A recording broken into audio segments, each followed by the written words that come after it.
ශ්‍රී ලාංකීය බෞද්ධ ජන සම්ප්‍රදාය තුළ අදටත් ගෞරවාදරයට පාත්‍ර විශේෂ පින්කමක් ලෙස කිරියම්මා දානය හැඳින්විය හැකිය. මෙම පින්කම ශ්‍රී ලාංකීය ජන සමාජය තුළ සිදු කරනුයේ සෞභාග්‍ය, ආරක්ෂාව, එවැගේම නිරෝගී සම්පන්නිය සහ සියලු යහපත් අරමුණු සඵල වේවායි අරමුණු කර ගනිමිනි. එහෙත් කිරියම්මා දානයේ සැබෑ පසුබිම, එහි අර්ථය සහ සිදු කරන අනුපිළිවෙල නිවැරදිව දන්නේ වර්තමාන සමාජය තුළ බොහොම අතලොස්සකි. එබැවින් අපගේ සංස්කෘතික සාම්ප්‍රදායික උරුමයන් අප කෙරෙන් වියකී යන්නට නොදී අනාගත පරපුරටත් එය දායාද කිරීමේ අරමුණින් එහි වටිනාකම් මෙලෙස කෙටි සටහනකින් ඔබ සමග බෙදා ගන්නට මා උත්සාහ කරමි. ඉතිහාසයේ දෙස බලන විට කිරියම්මා සංකල්පය බෞද්ධ, දේශීය හා ජන සම්ප්‍රදායන් සමග බැඳී පවතින විශ්වාසයක් ලෙස හඳුනාගත හැකිය. ශ්‍රී ලාංකීය විවිධ ප්‍රදේශවල කිරියම්මාවරුන් පිළිබඳව ජනශ්‍රුති විවිධ ආකාරයෙන් පොඩි වෙනස්කම් වලින් තිබුණද පොදුවේ මාතෘත්වය, දරුවන්ගේ ආරක්ෂාව, සෞභාග්‍ය සහ යහපත ආරක්ෂා කරන දේවත්ව සංකල්පයක් ලෙස සලකනු ලබනවා. මෙම විශ්වාසයන් ප්‍රධාන බෞද්ධ ධර්ම ග්‍රන්ථවල ඍජුව සඳහන් නොවුවත් ශ්‍රී ලාංකික ජන විශ්වාසය එවැගේම සංස්කෘතික උරුමයේ වැදගත් කොටසක් ලෙස දිගු කාලයක් තිස්සේ පවත්වාගෙන පැමිණ තිබෙනවා. ජනප්‍රවාද තොරතුරු වලට අනුව පත්තිනි දෙවියන්ගේ ස්වරූප 7ක් විදියට හඳුනා ගන්නවා.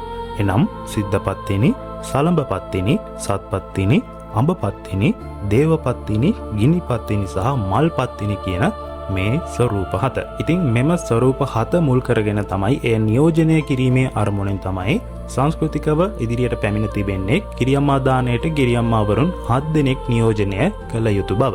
කිරියම්මා දානයක පවතින පිළිවෙත් ශ්‍රී ලංකාවේ ප්‍රාදේශිකව විවිධ ප්‍රදේශවලදී කුඩා වෙනස්කම් වලින් යුක්ත උනත් මෙම පින්කමේ පොදු අංගයක් විදියට බුදුන් වහන්සේට ප්‍රමුඛත්වය ලබා දීම අපිට හඳුනා ගන්න පුළුවන්. එහිදී බුදුන් වහන්සේට පුද පූජාකට මල් පූජා කරලා වගේම ගිලන්පස පූජා කොට තමයි මෙම කිරියම්මා දානය කියන මේ පින්කම මූලිකව ආරම්භ කරනු ලබන්නේ. බුදුන් වහන්සේට අදාළ පුද පූජා කිරීමෙන් අනතුරුව කෙටි පිරිස් සජ්ජායනයක් හෝ පිරිත් දේශනයක් පැවැත්වීම මෙම කිරියම්මා දානය කියන මේ සංකල්පයේ මෙම පින්කමේ සාමාන්‍ය සිරිතක් විදියට අපිට ඒකත් හඳුනා ගන්න පුළුවන්කම තියෙනවා.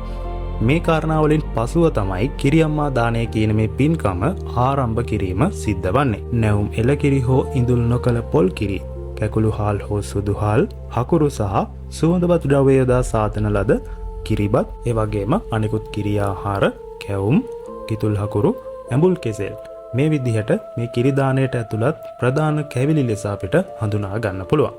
ඒ වගේම පත්තිනි මෑණියන් උදෙසා පළතුරු 7කින් යොත් පූජා වට්ටියක් මෙහිදී පූජා කිරීම සිද්ධ කරනු ලබනවා. මේ ආකාරයට බුදුන් වහන්සේට ඒ වගේම පත්තිනි මෑණියන්ට දානයේ අග්‍ර කොටස පූජා කිරීමෙන් අනතුරුව පැමිණ සිටින කිරියම්මාවරුන්ට දානය පිළිගැන්වීම තමයි සිද්ධ කරන්නේ.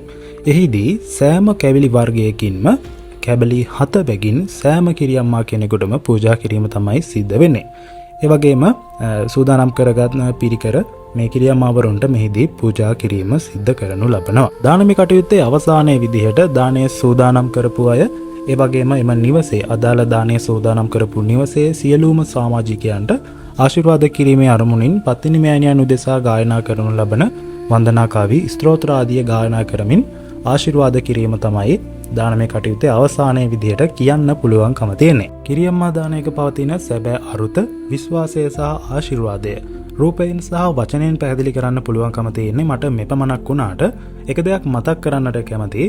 මෙහි තිබෙන සැබෑ අරුත සහ මෙහි තිබෙන විශ්වාසය සහ ආශිර්වාදය පූර්ණ ලෙස විඳ ගැනීමට ඔබගේ නිවසෙත් මෙවන්නක් සූදානම් කර එය ඔබම අත්විඳින ලෙස මා මතක් කරන්නට කැමතියි අවසානයට. විද්‍යාත්මකව භෞතිකව ඔප්පු කිරීමට නොහැකි සියල්ලක්ම මිත්‍යාවක් යැයි කීමට අපට නොහැකි. ඒ වගේම තමන් උපන් ජාතියට, තමන් උපන් රටට, තමන් උපන් ආගමට අපහාස නොකරන පුද්ගලයාට කිසිදා අවඩක් නොවන බව සඳහන් කරමින් මෙම කෙටි සටහන මෙතනින් නිමා කරමි. ඔබට පත්තිනි මෑණියන්ගේ ගෞතම බුදුන්ගේ පිහිට ආරක්ෂාව ලැබේවයි මා ප්‍රාර්ථනා කරමි.